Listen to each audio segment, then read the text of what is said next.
시청자 여러분 안녕하십니까. 지금부터 저녁에 안보정론을 시작하겠습니다. 방금 전에 말이죠. 국회에서 이재명의 취임사가 있었습니다. 취임식이 있었습니다. 이 취임사 내용을 여러분께 핵심적인 내용을 여러분께 전해드리도록 하겠고요. 왜냐하면 국정 운영의 큰 방향이기 때문에 우리가 꼭 알아야 됩니다. 자, 그 다음에는요, 지금 이제 이재명 정부의 출범과 관련해서 미국의 싱크탱크 CSIS 빅터 차 유명한 분이죠. 최고 유명한 우리 한반도 문제 전문가인데 빅터 차가 지금 공동으로 집필한 이 내용 분석 보고서 이재명 정부가 처하게 될 이런 위험 요인들, 위기 요인들을 분석하고 있어요. 국내 정치적인 측면보다는 이제 외교 안보적인 측면에서의 특히 트럼프 정부와의 중요한 협상 과제들이 많이 남아있지 않습니까? 그런 거와 관련된 위기 요인을 분석하고 있고요. 그리고 유시민이가 어제 MBC 방송에 논평가로 이 커멘테이터를 출연을 했습니다. MBC 개표 방송에서 여기에서 지금 이 보수 이 결집력 이걸 보면서 대통령이 되더라도 쉽지 않겠다라는 평가를 내놨습니다. 자, 그리고 제가 오늘 아침 첫 방송에서 왜 이렇게 지금 사전 그러니까 출구조사하고 본투표 결과하고 차이가 많이 나느냐 원인 분석을 해드렸어요. 자, 그래서 지금 제가 분석한 내용은 이 SNS에 놔두는 글 중에서 제일 합리적이고 논리적인 그런 글을 중심으로 해서 제가 분석을 해드렸는데 지금 조선일보를 비롯한 일부 언론에서 분석하고 있는 거 여러분께 다시 한번 말씀을 드리도록 하겠고요. 그리고 이제 다른 언론사도 예측 조사를 했는데요. 출구 조사를 했는데 MBN 거가 제일 정확했다. 이런 보도가 나오고 있습니다. 자, 그리고요. 또 홍준표 역시 홍준표답게 또 한마디 하고 있네요. 야, 이 병이에요, 병. 이걸 못 고쳐요. 홍준표는 못 고칩니다. 예. 자, 그리고 또 이 한동훈이 요인간도 지금 못 고칩니다. 요 배신의 기질. 자, 그래서 홍준표와 한동훈이의 이 발언 내용도 전해드리도록 하겠습니다. 자, 그러면 말이죠. 우선 우리 지금 이제 오늘 있은 취임사 내용, 취임사 내용을 여러분께 말씀을 드리겠습니다. 자, 한마디로 얘기해서요. 지금 이제 실용주의 정부가 될 것이다. 그리고 시장주의 정부가 될 것이다. 그리고 진보 보수가 없고 박정희 대통령, 김대중 정책도 모두 필요하다. 개인도 국가도 성장해야 나눠 가질 수 있다. 그리고 통제가 아닌 지원하는 정부가 될 것이다. 불황과 일전을 하겠다. 그래서 비상경제 대응 TF를 즉각 가동하겠다. 라고 입장을 밝혔습니다. 자, 그래서 취임사 전체 내용은 굉장히 깁니다. 자, 그러나 이제 핵심을 여러분께 말씀을 드리겠는데요. 우선 실용주의적 시장주의 정부가 가겠다. 실용적 시장 정부가 되겠고 민생 회복과 경제 살리기부터 시작하겠다라고 밝혔습니다. 자, 오늘 21대 대통령으로 진정한 민주공화국 대한민국을 향한 첫 발을 내딛는다. 벼랑 끝에 몰린 민생을 되살리고 성장을 회복해서 모두가 행복한 내일을 만들어갈 시간이다. 이번 대선에서 누구를 지지했든 크게 통합하려는 대통령의 또 다른 의미에 따라 모든 국민을 아우르고 섬기는 모두의 대통령이 되겠다. 오늘 아침 초안의 레거 시민들도 전부 통합을 강조했잖아요. 그래서 통합, 이제는 말을 행동으로 옮겨야 된다라고 제가 주장을 했죠. 예, 일단 기대를 한번 해보죠. 그리고 낡은 인형은 이제 역사의 박물관으로 보내자. 예, 이제부터 진보의 문제는 없다. 이제부터 보수의 문제도 없다. 오직 국민의 문제, 대한민국의 문제만 있을 뿐이다. 박정희 정책도 김대중 정책도 필요하고 유용하면 구별 없이 쓰겠다. 이재명 정부는 실용적 시장주의 정부가 될 것이다. 통제하고 관리하는 정부가 아니라 지원하고 격려하는 정부가 되겠다.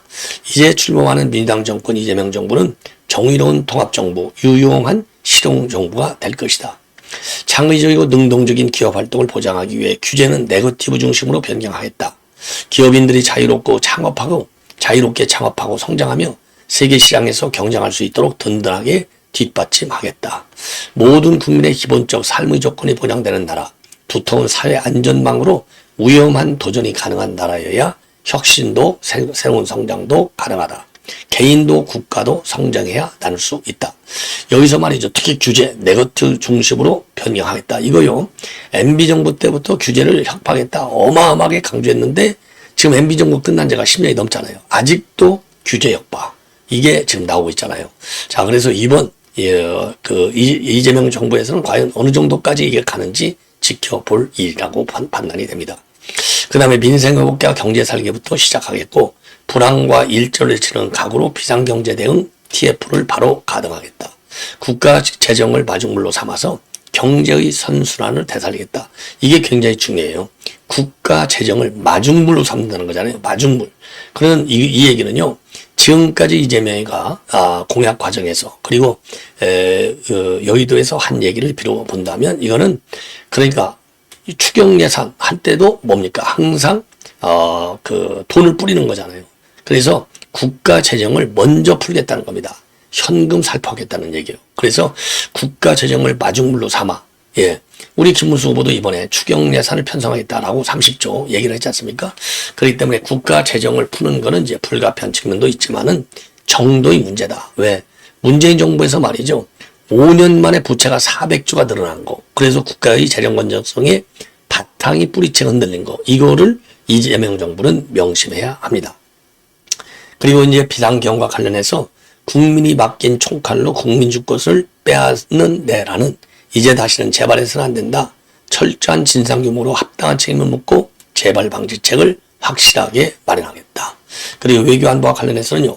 굳건한 한미동맹을 토대로 한미일 협력을 다지고 주변국 관계도 국익과 실용의 관점에서 접근하겠다. 외교의 지평을 높이고 국제적 위상을 높여 대한민국 경제 영토를 확장해 나가겠다. 북한 GDP의 2배에 달하는 국방비와 세계 5위의 군사력에 한미 군사동맹에 기반한 강력한 억지력으로 북핵과 군사 도발에 대비하되 북한과의 소통 창구를 열고 대화 협력을 통해 한반도 평화를 구축하겠다.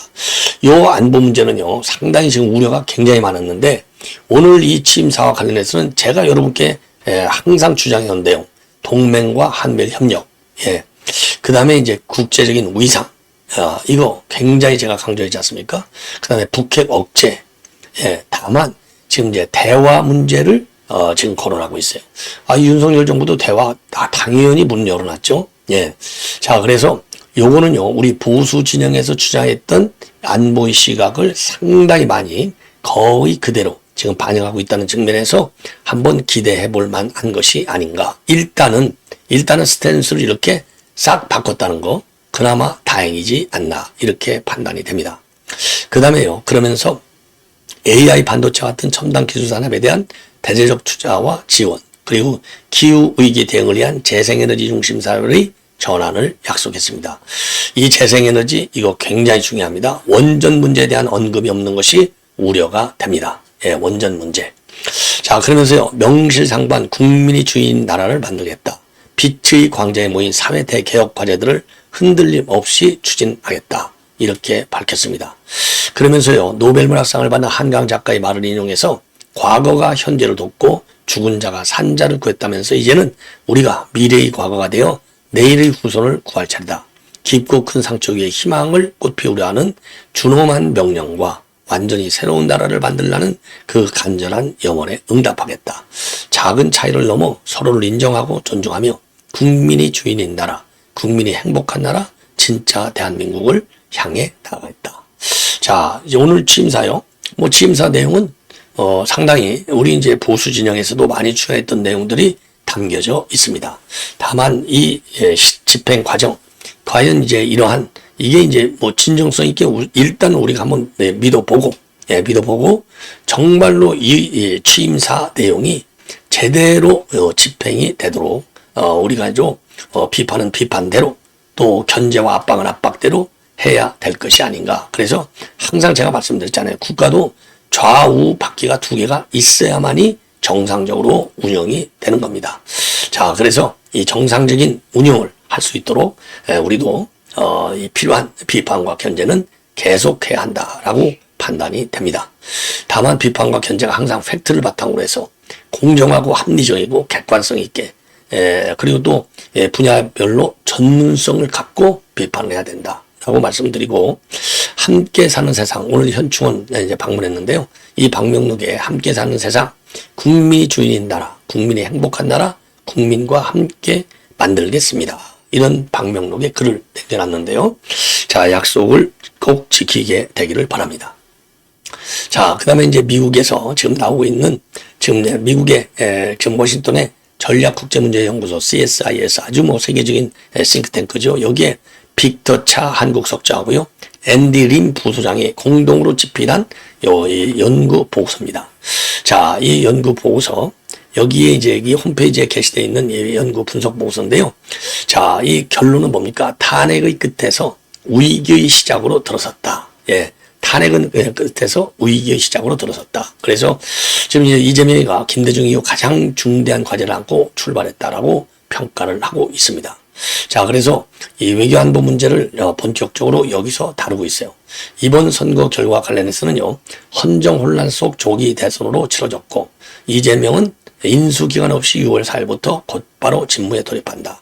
대통령 취임과 동시에 경제 완교 등 외교 등 쌓여있는 위기를 즉시 수습해야 하는 상황이다. 이번 대선은 탄핵의 장을 닫았지만은 동시에 훨씬 더 어려운 장을 열었다. 예. 그리고요, 97년 외환위기 당시 당선된 DJ 이후 가장 험난한 출발선이다.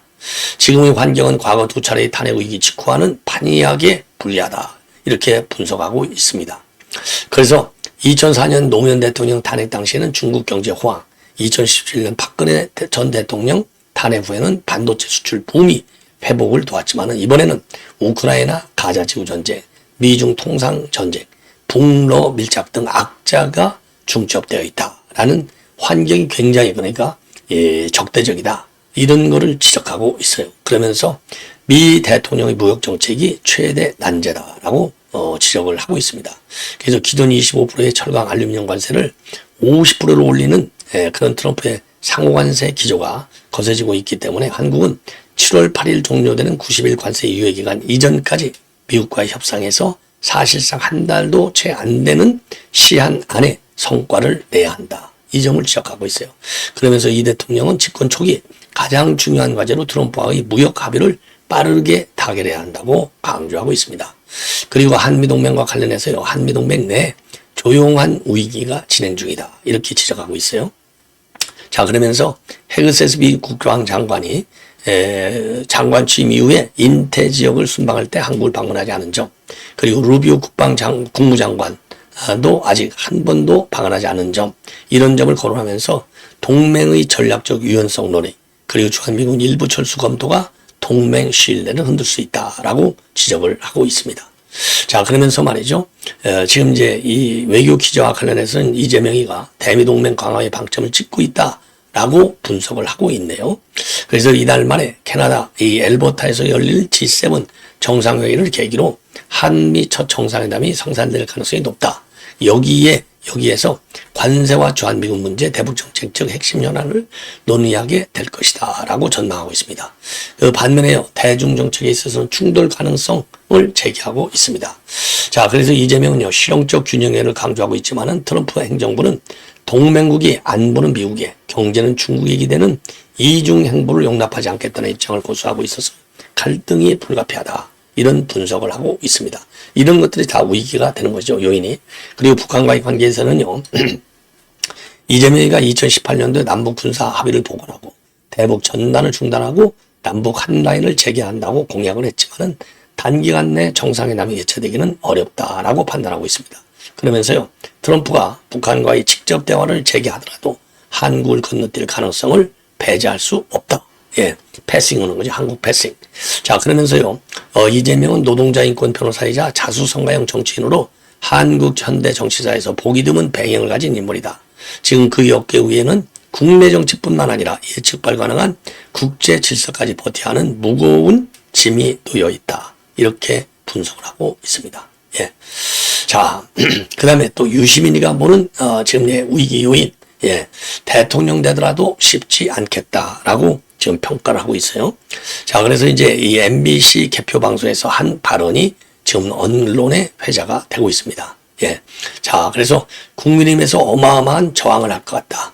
지금 김문수 후보가 40% 득표를 턱걸이해야 하나 마냐 하는 상황인데 DK를 완벽하게 지켜냈을 뿐만 아니라 PK 지역도 이대로라면 지켜낸다.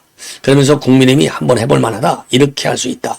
새로운 대통령이 어떻게 할지에 따라서 영향은 좀 있겠으나 기본적으로는 쉽지 않을 것 같다는 생각이 든다.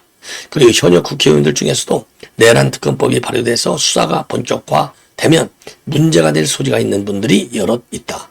그것을 밝혀나가는 과정에서 입건이 되면 야당 탄압으로 규정하고 맞설 가능성이 커진다. 왜냐하면 현역 지역구 의원들의 선거구가 대부분 이번 선거에서도 김문수 후보 강세를 했다는 지역구이기 때문이다. 그러면 버티게 된다. 국민 통합한다고 해놓고 왜 야당 탄압하냐 하며 저항할 가능성이 커진다. 그것을 국민의힘 지도부나 당원들이 문제 있는 사람들만 쳐내고 단절하면 좋겠는데 다 껴안고 갈 확률이 굉장히 높다. 이재명이가 굉장히 어렵겠다라고 전망을 하고 있습니다. 예. 자, 이 정도로 해서요. 지금 여기까지는 말씀을 드렸고, 그다음에요. 지금 이제, 이 홍준표, 그리고 한동훈이 얘기를 전화했습니다. 홍준표는, 역시 홍준표 다 와요? 쉬지를 못해. 아주 입 때문에. 예. 자, 그래서 지금 오늘만 하더라도요, 지금 연속 2개를 내놓고 있습니다. 선거 끝나고 나서, 지금 제 1번 메시지는요, 2번 탄핵당이었지만은 충분히 이길 수 있는 게임이었는데 아쉽게 되었다. 박근혜 탄핵 때 해체되도록 방치하고 새롭게 다시 판을 짜야 했는데 기껏 살려놓으니 온갖 잡동사니들이 3년간 분탕질만 치다가 또다시 이 꼴이 되었다. 병든 숲은 건강한 나무만 이식하고 불태워야 한다. 계속 방치하면 그 산 전체가 병든다. 야, 여기서 말이죠. 기껏 살려놓으니 온갖 잡동사니들. 여기에 이제 여기 윤 대통령까지도 다 포함하는 거예요. 온갖 잡동사니들. 역시 홍준표다운 더러운 입이다. 이게 이제 나타난 것이고요. 조금 전에 또 내놓은 2번째 입장문이 되겠습니다. 내가 30년 봉직했던 그 당을 떠난 것은 대선은 아무리 몸부림쳐도 무방할 것으로 보았고 그 당은 병든 숲으로 보았다. 이재명이 집권하면 내란 종조와 후보 교체, 강제 교체 사건으로 정당해산 청구가 될 것으로 보았고 지방선거를 앞두고 그 당은 소멸될 수도 있다고 봤다. 김문수를 통한 마지막 몸부림이 무산된 것은 이준석 탓도 내 탓도 아니다. 니들이 사육에 가득 찬 이익 집단으로 변질되었기 때문에 국민들로부터 외면당하다. 여기서 니들, 아까는 잡동사니 아주 더러운 입입니다. 홍준표 아주 엑세 같은 입이에요. 예, 온갖 추문으로 누명을 씌워 쫓아낸 이준석이 아니던가? 2번의 사기 경선으로 나라를 밀어낸 것도 니들이 아니던가? 아이스에이지가 올 거라고 말한 것도 그것 때문이다. 아주 세상과 소통하지 않고 노년층과 뜰딱 유튜브에만 의존하는 그 이익 집단은 미래가 없다. 자, 여기서 노년층. 아니, 지는 노년층 아닌가요? 지 주제. 유튜브. 야, 뜰딱 유튜브. 야, 지는 유튜브 안 하나요? 이런 모든 것을 남 탓으로 돌리고 있는 요 홍준표를 보면 가증스럽게 짝이 없다라고 볼 수밖에 없네요. 예. 자, 그리고요, 조선일보에서 지금 이 보도하고 있는 왜 샤이보수가 이렇게 이번에 그 출구조사가 달라졌느냐, 출구조사의 정확성이 떨어졌느냐, 예, 여러분들께 이미 말씀을 드렸잖아요. 자, 그런데 제가 첫 방송에서 여러분께 보여드린 이 내용하고요 거의 비슷합니다. 자, 이 대선 득표 결과는 이재명이가 49.42, 그리고 김문수, 이준석이 합치면 49.49%, 그래서 1,700만 표를 얻었고요. 그리고 이제 우리 쪽에서는 그러니까 이재명이는 287만 513표, 그리고 지금 김문수하고 이준석이는 313만 162표. 그래서 25,649표를 더 얻은 거가 되는 겁니다. 예. 그리고 이거, 자, 48.9, 41.93, 이준석이가 8.09. 이게 뭐 지역별로 쭉 나와 있는데, 이건 나중에 이제 또 참고적으로 보여드리기로 하고요. 이거 지금 봐봐야 뭐 하겠습니까? 그런데 이것만큼은 그러니까, 자, 서울의 경우에 이재명과, 그 다음에 김문수가 45.7대 43.6, 경기는 51.7대 38.7, 강원은 지금 우리 김문수가 이겼습니다. 47대 43. 충북은 또 민주당이 이겼어요. 47대 43. 인천은 민주당이 이겼습니다. 50대 39. 경북은 TK 여기 66대 25로 김문수 압도. 호남에서 말이죠. 충남에서 민주당이 이겼어요. 이재명 47대 43. 대구에서 우리 김문수가 67대 이재명 23. 세종은 이재명이가 55 그리고 김문수가 33. 울산 42대 47. 울산에서 우리가 좀 표가 덜 나왔어요. 대전은 이재명이가 48, 김문수가 41. 그리고 경남의 경우에 김문수가 52, 그리고 이재명이가 39. 전부의 경우에는요, 이재명이가 52, 김문수가 10. 82입니다. 82%. 그리고 부산의 경우에는 이재명이가 40%, 그리고 김문수가 41%가 됩니다. 51%, 김문수 51. 광주, 압도적이에요. 이재명이가 84, 김문수 8. 전남, 압도적입니다. 이재명 86, 그 다음에 김문수 8.6. 제주, 이재명이 54.8, 김문수 34.8. 자, 그러니까 말이죠. 지금 완전히 TK, PK 지역을 빼놓고, 우리 이제 김문수 후보가 말이죠.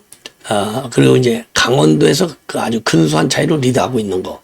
TK하고 강원 지역을 빼놓고서는요, 우리가 전부 패했어요. 어마어마한 현상이다. 이렇게 보여집니다. 자, 그러면 왜 이렇게 지금 본 투표 결과가 이렇게 차이가 났느냐? 이미 말씀드린 것과 마찬가지로요. 우선 제일 큰 거는 사전투표가 반영이 안 됐다. 사전투표 참여율이 34.74%. 근데 이제 사전투표는 이제 출구조사를 못하기 때문에 방송 3사가 이것을 보완하기 위해서 1,500명을 대상으로 전화조사를 실시해서 전체 수치에 추가적인 보정값을 넣었다는 겁니다.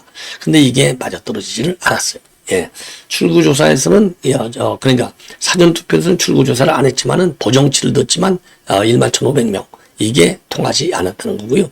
그 다음에 샤이보수 영향이 있다는 겁니다. 그래서 이 우상호 의원도 샤이보수가 5에서 5.5% 정도가 됐다. 이게 이제 막판에 몰려 들어왔다는 것이죠. 자, 그래서 투표를 방지했던 샤이보수 중에서 총 결집을 했는데 마지막으로 공표한 여론조사에서 보면 14 내지 15%까지 14에서 5% 정도 차이가 나는 건데, 그래서 이제 이 마지막까지 한 조사를 보면은 13, 14% 정도로 차이가 났다는 겁니다. 민주당에서 보면. 그런데 그게 결국은 이번에 차이를 보면은 샤이보수가 5에서 5.5% 정도가 될 것이다. 그래서 샤이보수들이 달려들었다는 거예요. 달려들었어. 그리고 이제 종편 채널 중에서는 MBN이 정확하게 예측을 했다. 이재명 49.2, 김문수 41.7. 7.5%로 예측했고요. JTBC는 50.6대 김문수 39.4, 이준석 7.9. 요렇게 했고, 채널A도 지금 이재명이 51.1, 김문수 38.9. 유사한 예측치.